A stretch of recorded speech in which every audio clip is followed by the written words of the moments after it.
biasa kita. Jadi ini kita harus mengenal lebih jauh lagi tentang produk-produk asli unggulan daerah yang sudah terdaftar khususnya dengan indikasi geografis. Karena tadi kalau Indonesia mau memenangkan persaingan global, menurut saya kita harus fokus di indikasi geografis karena dia terbatas, limited, bukan mass production. Tadi kalau misalnya tenun Donggala, dia hanya ada di Donggala.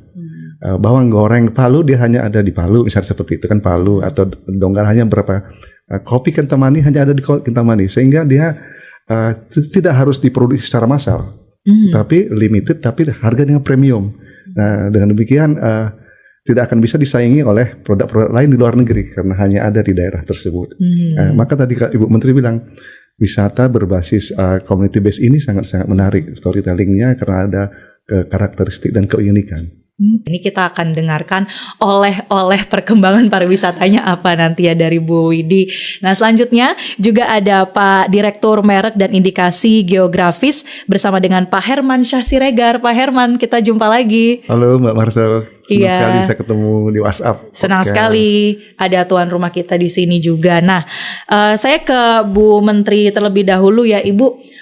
Kita baru saja melihat ada ketok palu ya Bu, undang-undang kepariwisataan. Ini revisi undang-undang dari yang sebelumnya.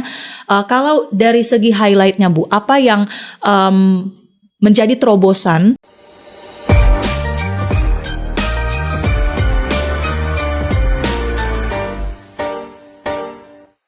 Nah, untuk indikasi geografisnya sudah ada, produknya ada, sumber daya kita juga tentunya mampu untuk memproduksi dan juga mempromosikannya ya Bu. Nah, sekarang pertanyaannya jalurnya Bu. Kira-kira kalau ada nih wisatawan yang datang ke suatu daerah, itu bagaimana supaya memang diarahkan untuk bisa datang ke tempat ini? Sudah disediakan nggak sih Bu jalur untuk bisa wisata belanja atau wisata kuliner? Oke, dari Kementerian Pariwisata kami sedang merapikan website kami. Awalnya itu sebelum kami ada minim informasi. Nah, kami sekarang sudah memasukkan semua destinasi prioritas kami di dalam website dan menjelaskan di mana atraksi, apa saja kuliner yang menarik di sana, kerajinan, event-event juga lengkap di sana. Jadi kami mempromosikannya melalui website kami dan juga semua platform media sosial kami juga. Gitu.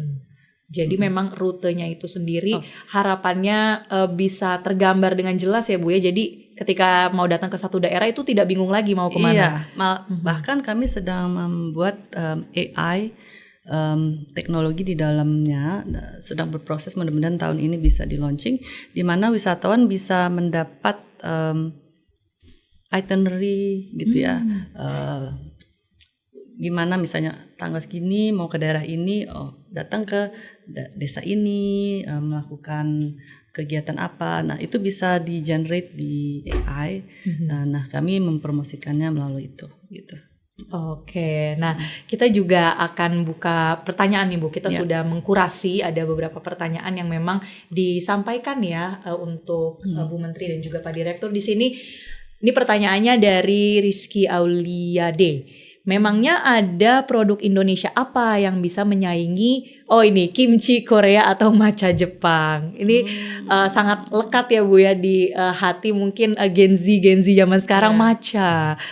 Dari Jepang, kita makan korbek, ada kimchi. Nah kalau dari Indonesia apa kira-kira produknya Bu yang sangat branding Indonesia? Tandingannya kopi gayo itu kopi tadi. Kopi gayo, kopi Kintamani, kopi Toraja, wah cukup banyak. Banget. Nah kalau kimchi, kita banyak sekali makanan Indonesia yang enak-enak ya. Tapi soto itu dari semua daerah ada soto khasnya Pak ya. Oh iya, setiap daerah. Soto Banjar, soto Makassar itu juga soto. Jadi menurut saya makanan yang bisa mendunia itu soto. Nasi goreng sudah mendunia. Tapi soto itu ada indikasi geografisnya juga. Ya kan? Udah indikasi masuk ya Pak ya? Indikasi asal. Indikasi asal. Soto mana nih Pak yang udah terdaftar? Karena memang sebanyak itu ya varian-variannya. Sangat banyak. Soto Betawi pasti lebih enak. Iya, orang Betawi ya Pak. Enggak Pak. Asal jangan banyak-banyak Pak, nanti kolesterol. Nah, jadi ternyata memang gak kalah juga ya dengan produk-produk dari Korea, Jepang atau mungkin dari berbagai wilayah lain di dunia. Nah, kalau kita bicara lagi soal perlindungan nih Pak, balik lagi tadi kan bagaimana hukum yang berlaku di Indonesia ya kalau ada sengketa soal indikasi geografis atau tadi kekayaan intelektual. Bagaimana kalau saling klaimnya ini dengan negara lain Pak? Kan sering tuh entah batik lah, songket, rendang. Nah itu gimana Pak proses dan mekanisme untuk kita membela produk kita? Ya, jadi prinsipnya kan dalam kekayaan intelektual itu first to file. Siapa yang duluan mendaftar, dialah yang diproteksi. Ya, disinilah perlunya semua para pelaku, ya, insan kreator, pencipta segala macam ya. Masyarakat juga, pemerintah daerah harus peduli dengan karya inovasi anak bangsa untuk mendaftarkan kalau misalnya karya seni, sastra itu sebagai hak cipta, ya kan. Kemudian merek juga karena kelalaian kita nanti tentu akhirnya apabila nanti ada yang duluan, yang lain pihak lain ataupun negara lain mendaftar tentu akan ada menimbulkan sengketa. Nah di sini kita ya tidak bisa menunggu, Ditjen KI pun tidak berpikiran kita harus menunggu untuk mendaftar, maka kita juga kantor wilayah Kementerian Hukum di daerah kita berkoordinasi untuk mendorong semuanya. Ya, seperti kemarin ada pacu jalur, itu merupakan ekspresi budaya tradisional, itu harus didaftarkan sebagai hak cipta agar jangan diklaim oleh negara. Makanya kemarin itu waktu kami ke sana semua pacu jalur itu dipasang bendera Indonesia. Jadi ini harus segera daftarkan sih Pak. Harus maka kita pemerintah daerah juga harus paham tentang kekayaan intelektual. Jadi ada kekayaan intelektual komunal ya. Indikasi geografis ini kekayaan intelektual komunal. Ada ekspresi budaya tradisional, kemudian ada pengetahuan tradisional, ada sumber daya genetik, itu semua kekayaan intelektual yang dicatatkan saja, cukup dicatatkan. Tapi kalau untuk indikasi geografis memang itu butuh expert yang harus meneliti. Kadang-kadang kalau untuk sektor pertanian harus ada uji laboratorium, karena nanti bisa kita lihat misalnya kalau kopi Gayo misalnya unsur hara tanahnya berapa kadarnya, tentu bisa untuk membedakan dengan kopi lain di tempat lain, seperti itu. Jadi ketika ini menjadi sengketa, tentu terkait dengan dasar hukum yang harus kita pegang, siapa yang duluan mendaftar, kemudian reputasinya segala macam kita bisa lihat. Apakah ini sudah secara turun-temurun sudah kita pernah kita lakukan sebagai tradisi budaya, ini kan harus dibuktikan. Ya. Boleh tanya nggak Pak? Ya, silakan. Jadi prosesnya itu berapa lama dari mendaftarkan kemudian diverifikasi gitu? Jadi tadi kalau dalam daftar. Siap. Ada yang kekayaan intelektual komunal yang dicatatkan, seperti pacu jalur itu ekspresi budaya tradisional itu dicatatkan, itu apabila dicatatkan kepada kami itu cukup 5-10 menit karena dia otomatis pencatatan. Jadi dia prinsipnya adalah deklarasi. Jadi deklarasi siapa yang duluan mempublikasi dia yang sebagai pemilik hak. Tapi kalau indikasi geografis itu didaftarkan, ada proses verifikasi Bu. Proses verifikasi. Nah di sini dituangkan di dalam dokumen deskripsi, ya, kemudian nanti diperiksa oleh tim ahli, dia punya karakteristik tidak? Ya, karena nggak semua, kalau dia tidak punya karakteristik sebagai unsur pembeda, dia akan tidak menjadi indikasi geografis. Kemudian dia kualitasnya, kemudian reputasinya secara turun-temurun. Jadi nggak bisa tiba-tiba ini sebagai indikasi geografis, sudah secara turun-temurun dipelihara dan dijaga sebagai warisan budaya. Nah itu waktunya tergantung, kalau indikasi geografis tergantung dari pemilik indikasi geografis ataupun Pemda bagaimana mereka melengkapinya, seperti uji laboratorium. Terkadang tidak ada laboratorium di satu provinsi. Harus di itu provinsi masih jadi lain. Tantangannya di sana. Ya, Artinya ini memang harus berbasis komunitas. Jadi memang kita harus mengumpulkan ya banyak dukungan juga begitu Pak. Ya. Dan ahli-ahlinya. Ya, kalau yang di daerah tadi masyarakat pelindung indikasi geografis, misalnya tadi kelompok tani, petani Gayo misalnya, mereka berhimpun di dalam suatu komunitas, kemudian dibuatkan SK-nya oleh kepala daerah bahwa mereka lah sebagai masyarakat pelindung indikasi geografis. Kemudian nanti ditulis dalam bentuk dokumen deskripsi Terkadang butuh bantuan dari universitas ataupun dari BRIDA. Kemudian disampaikan ke kita, tim kita ya terdiri dari tim expert ya, tidak hanya dari JNKI, datang melihat langsung ke lapangan, melihat karakteristiknya. Ini yang butuh waktu memang. Jadi waktunya itu nggak bisa diprediksi, tergantung kesiapan dalam menyiapkan data dukungnya. Ya. Oke. Nah, gimana Bu? Terjawab ya Bu ya? Iya. Kalau ternyata prosesnya mungkin tidak sesulit itu, asalkan memang kita bisa mengumpulkan banyak faktor-faktor tadi ya Pak, yang bersinergi. membuktikan keasliannya. Betul, ya, membuktikan keasliannya. Bisa sebentar kalau memang bisa langsung terpenuhi. Misalnya tadi kopi kami berbeda dengan kopi tempat lain, karena mungkin kadar keasamannya sekian. Tentu kadar keasamannya harus diuji di laboratorium, ada buktinya. Ya kan, cara bercocok tanam berbeda dengan tempat lain. Cara menyangrainya mungkin agak berbeda segala macam. Itu bisa dituangkan di dalam satu dokumen dan diverifikasi memang benar, itu langsung keluar sertifikatnya. Oke, gimana Bu Menteri? Kira-kira kedepannya rencana kolaborasi untuk mendorong adanya indikasi geografis yang lebih banyak lagi produk-produk kita supaya memajukan pariwisata juga. Ya, jadi saya rasa tentang desa wisata kita bisa kolaborasi Pak ya. Kami ada lebih dari 6.100 desa wisata yang ada produk-produk makanan, wastra gitu ya. Jadi menurut kami kita bisa sama-sama berbagi data dan juga untuk sosialisasi ke desa-desa begitu ya Pak ya. Bagaimana cara mendaftarkan? Nah nanti mungkin ya memang rejim KI yang paling tinggi, yang paling sulit itu memang indikasi geografis. Namun kalau memang nanti belum memenuhi syarat, kita bisa dengan strategi mendaftarkan produk tersebut sebagai merek kolektif Bu. Merek kolektif. Ya, merek kolektif itu suatu rejim KI untuk memudahkan para komunitas masyarakat agar pendaftarannya itu secara bersama-sama. Jadi merek tersebut milik bersama. Jadi contoh sederhananya begini, misalnya daerah tersebut menghasilkan dodol, satu desa menghasilkan dodol. Kalau desa tersebut misalnya ada 20 home industry menghasil dodol. Kalau secara personal, kalau mereka membuat merek sendiri-sendiri berarti ada 20 merek.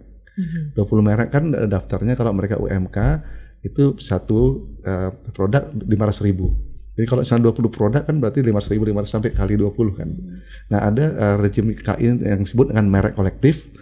Jadi 20 home industry ini berhimpun dalam satu komunitas, apalagi ada koperasi sekarang, koperasi merah putih misalnya gitu kan.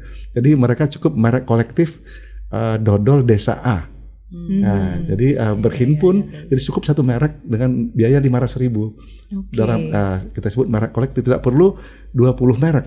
Sehingga 20 home industry itu bagi aja 20 bagi 500.000 dibagi 20 cukup 25.000 satu home industry untuk mendapatkan merek kolektif. Nah, merek kolektif hanya 6 bulan biayanya. Apa lamanya? Lama pendaftaran 6 bulan. Harganya berapa tadi? 500.000 kalau ada rekomendasi dari Dinas UMKM. Kalau umum kan itu 1.800.000, tapi khusus untuk usaha mikro dan kecil ada insentif dari pemerintah hanya biayanya 500.000. Nah, ini kabar baik juga ya, karena memang banyak sekali pelaku pariwisata itu kan dari UMKM juga ya Bu ya. Kira-kira rencana kedepannya bagaimana melibatkan UMKM juga Ibu sebagai yang memang banyak memproduksi produk-produk indikasi geografis kita? Bagaimana untuk lebih melibatkan UMKM? Kami selalu melibatkan UMKM untuk semua event-event di daerah juga. Kalau kami ada event namanya Karisma Event Nusantara yang kami kurasi. 1 tahun itu sekitar 110 event di seluruh Indonesia. Nah, setiap event itu selalu ada UMKM yang dipamerkan atau dijual produk-produknya di area event tersebut. Nah, itu sangat baik sekali untuk perputaran ekonomi daerah. Nah, kami selalu melibatkan UMKM. Nah, baru saja tadi pagi teleponan dengan Menteri UMKM Bang Maman bahwa kita mau kerjasama nih untuk menyalurkan KUR di desa-desa wisata dan UMKM desa-desa tersebut. Nah, banyak sekali program-program kami yang merangkul dan membina UMKM. Nah, seperti tadi di pembukaan saya, Bu, ini kan udah mulai banyak nih yang mau merencanakan jalan-jalan kayaknya ya, menjelang akhir tahun atau merayakan tahun baru nanti. Nah, rekomendasi dari Bu Menteri Pariwisata, kita mau kemana nih Bu, akhir tahun ini? Di akhir tahun sebaiknya jangan keluar negeri, jalan-jalan di Indonesia saja. Di Indonesia itu banyak sekali destinasi, saya tidak bisa memilih satu atau dua yang utama, tapi sangat kaya, sangat indah. Jelajahilah daerah yang belum pernah kalian jelajahi sehingga mendapat pengalaman baru, cerita baru di mana bisa cerita ke teman-teman, udah pernah duluan ke sana begitu. Jadi maka jalan-jalan di Indonesia saja. Nah, kalau dari Pak Herman gimana Pak? Ya, tadi menarik Bu Menteri bilang ada 6.000 lebih ya desa wisata. Nah, tentu tadi tidak hanya wisata kuliner, tidak bisa hanya wisata terkait dengan indikasi geografis. Tentu tiap-tiap daerah kita juga punya karya seni ya. Ada musik, ada lagu. Nah, sekarang kan lagi hangat bicara tentang royalti. Oh iya, saya mau tanya juga. Iya, harapan kita juga nanti ya namanya insan musik ya. Itu juga mereka mendaftarkan hak ciptanya khusus lagu-lagu. Nanti ketika para wisatawan ini datang wisata kuliner, tentu mereka nanti di restoran ataupun di rumah makan dapat mendengarkan lagu-lagu itu, mengenal kulinernya, mengenal lagu-lagu daerahnya, dan nanti para pengusaha pun ya harus jangan lupa bayar royalti. Sehingga ada multiplier effect ya, bayar royalti, sehingga nanti para seniman lokal pun turut merasakan dampak dari wisata tersebut. Masih ada waktu nggak mau nanya? Boleh dong, silakan Ibu. Jadi, pasti banyak yang ingin didalemin ya soal royalti ini. Kafe itu juga sekarang lagi bingung Mbak, gimana mereka takut sekarang memasang lagu Indonesia gitu ya, karena takut harus bayar royalti yang mahal. Nah, apakah itu berlaku untuk hotel dan kafe untuk membayar royalti? Karena kan daripada mereka memasang lagu asing Pak, kan jadi pemusik Indonesia akan turun ya bisnisnya atau minatnya.